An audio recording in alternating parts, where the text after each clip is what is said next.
Pozdrav! U današnjem videu govorimo o Ethereumu i Ethereum klasiku, o tome kako su nastala ta dva lanca, odnosno o poznatom DAO haku iz 2016. godine. O čemu se radi? 2016. godine su developeri razvili jedan decentralizirani fond koji se zove DAO, to je akronimo decentralizirana autonomna organizacija. Ideja je bila da nastane jedan fond u koji će ljudi uplatiti svoja sredstva i taj fond će onda ulagati u razne projekte.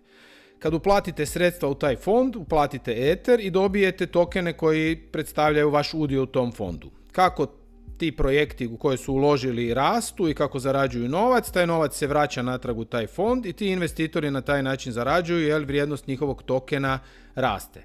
U početku su mislili da će skupiti nekakvih $5 milijuna, Sokit je bila firma koja stoji iza toga, očekivali su nekakvih $5 milijuna, međutim skupili su $150 milijuna.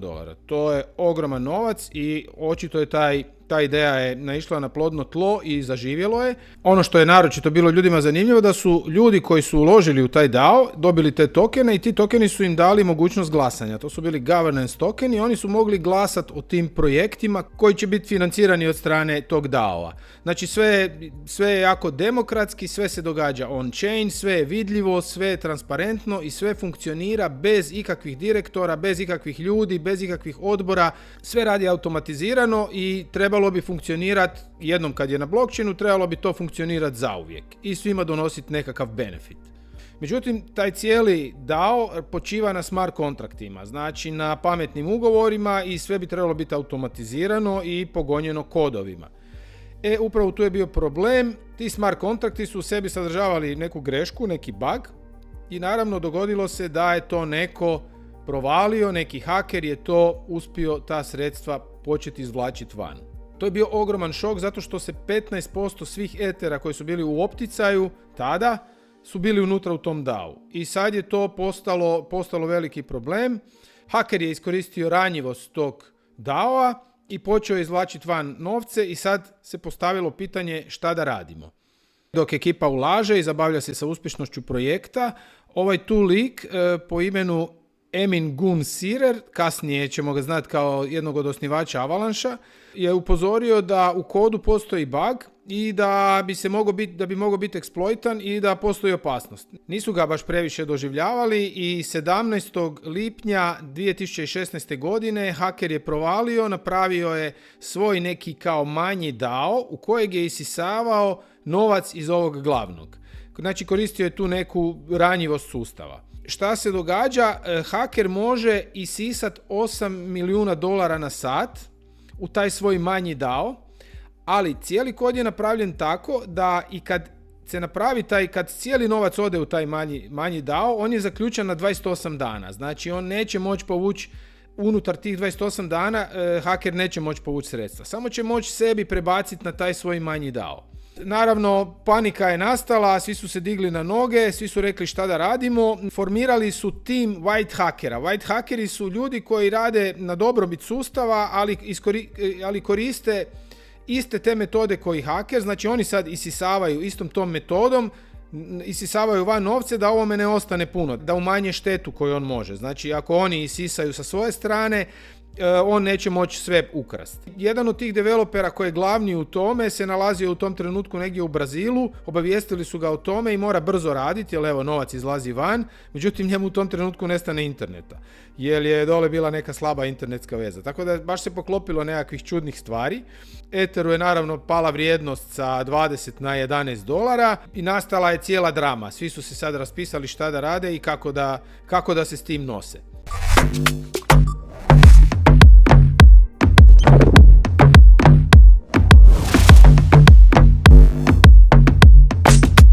U cijelom tom procesu haker je uspio izvući $55 milijuna i ovo ostalo su oni uspjeli spasiti. Naravno, to je neodrživo za Ethereum koji je tada jedan mladi projekt i morali su pronaći neko rješenje.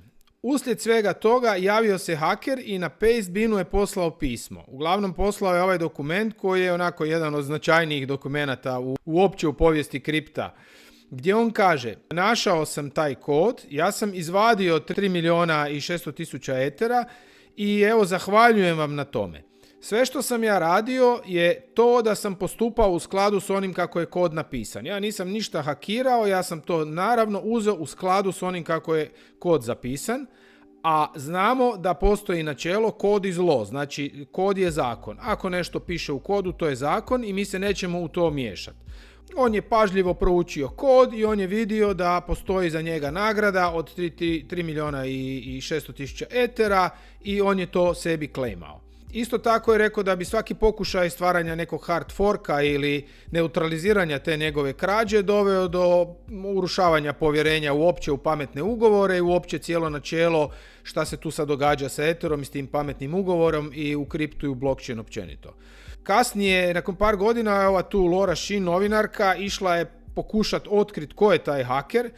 Koristila je alate Chainalysis i tako dalje, zato što je on te svoje novce poslao u neki mikser, pa onda u Monero, ali su uspjeli doći do IP adrese i povezali su neke mailove da bi na kraju se uspostavilo, odnosno oni su donijeli neke dokaze ili barem neke indicije koje upućuju na to da je to ovaj austrijski developer po imenu Tobi Henisch. Kad su ga suočili s tom istragom i s tim da je to, ukazuje da je to on je samo glatko rekao da nije i da nema on tu s tim ništa.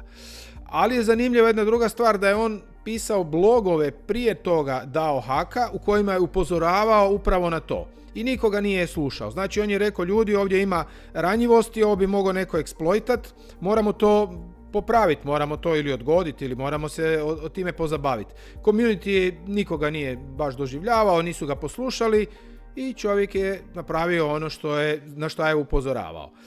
Ovo tu je izazvalo jednu veliku podjelu u community-u.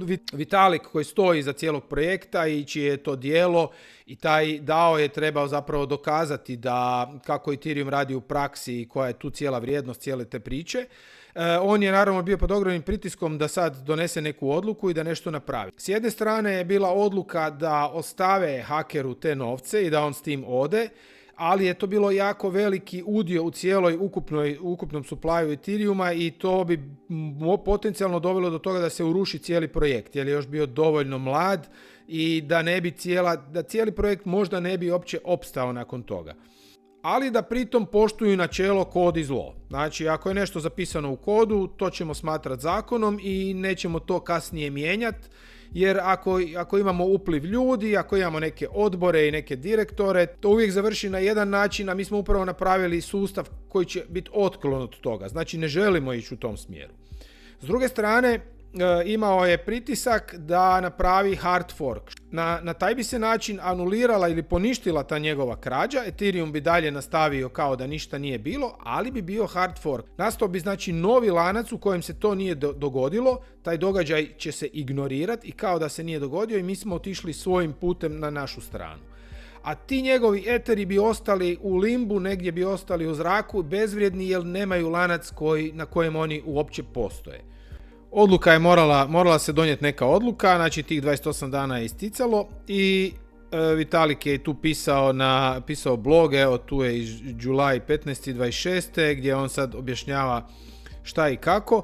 Uglavnom donijeli su odluku da sav Ether koji postoji prebace u novi smart kontrakt iz kojega će onda samo ove koje nisu hakerovi prebaciti dalje da nastavi živjeti, da to dalje bude lanac Ethera, a ove njegovi će ostati sa strane jer on nema mogućnost da se onda uključi u taj lanac. Na taj bi način njega izbacili i taj njegov Ether bi postao bezvrijedan. To su napravili tako da su rudari, mineri stavili novu skriptu koja podržava tu odluku i samo su nastavili majnat u tom novom lancu koji zapravo zanemaruje uopće postojanje i anulira postojanje ovih hakiranih Ethera.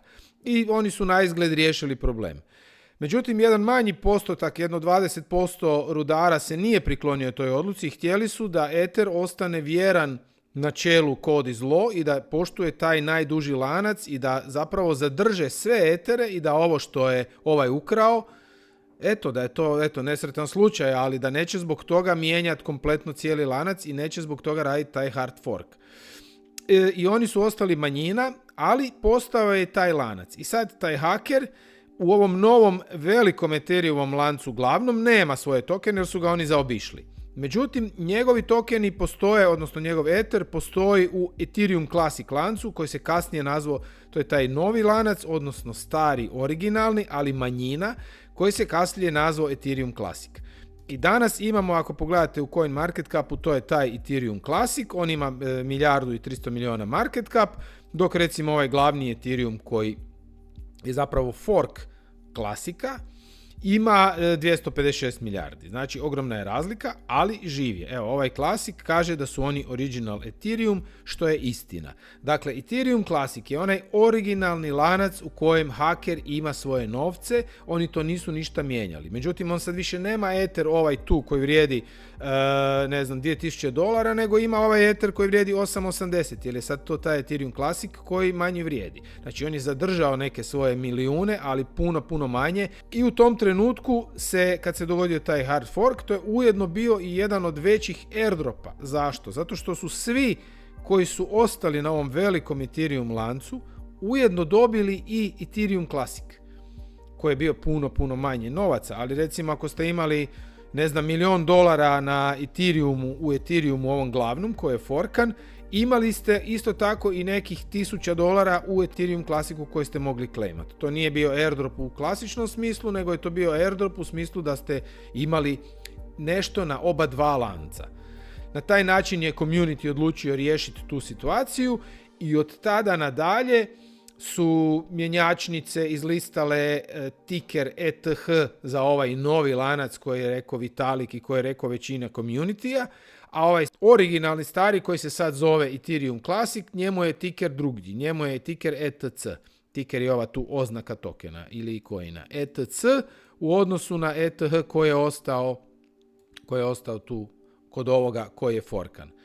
Dakle, ovaj Ether koji danas poznajemo i ovaj Ethereum blockchain i nije izravni nasljednik onog izvornog kad je nastao Ether. On se račvao i raskolio se u trenutku dao haka, ne bi li hakerove Ethere ostavio bezvrijednima sa strane, a nastavio dalje bez njih. Međutim, jedan dio zajednice je ostao i priklonio se i oni se sad zovu Ethereum Classic. I šta smo iz svega naučili? Naučili smo da je blockchain nepromjenjiv sve dok se ljudi ne dogovore drugačije. Ako postoji neki viši interes ili neki slučaj koji zahtijeva neke velike promjene, moguće je da se ljudi drugačije dogovore i da zapravo to načelo kod i zlo bude inferiorno u odnosu na nekakav društveni konsenzus i na nekakav dogovor među ljudima. Ideja blockchaina je da bude sve nepromjenjivo i da bude sve zapisano u kodu i da se ljudi ne miješaju kako bi se izbjegla korupcija i sve one mane koje ljudi imaju kod donošenja odluka. Međutim, evo, kod ovakvih nekih krupnih slučajeva nema ih puno, ovo je jedan jedini, ali daje nam zamisliti da danas sutra je moguće da se i nešto drugo dogodi, da li kod Ethera, da li kod Bitcoina. Moguće je da taj neki društveni konsenzus i taj društveni sloj odluči o nečemu što se za sada naizgled čini nepromjenjivo. Evo, ja se nadam da sam vam malo približio ovu temu. Ovo je jedan bitan i značajan događaj u životu kriptovaluta i dalje se o tome u zajednici jako razgovara i ima pristaša jednih i drugih i vjerujem da će ta tema biti vječno prisutna. Ako vam je ovaj video bio koristan, lajkajte, šerajte i vidimo se u nekom novom. Pozdrav!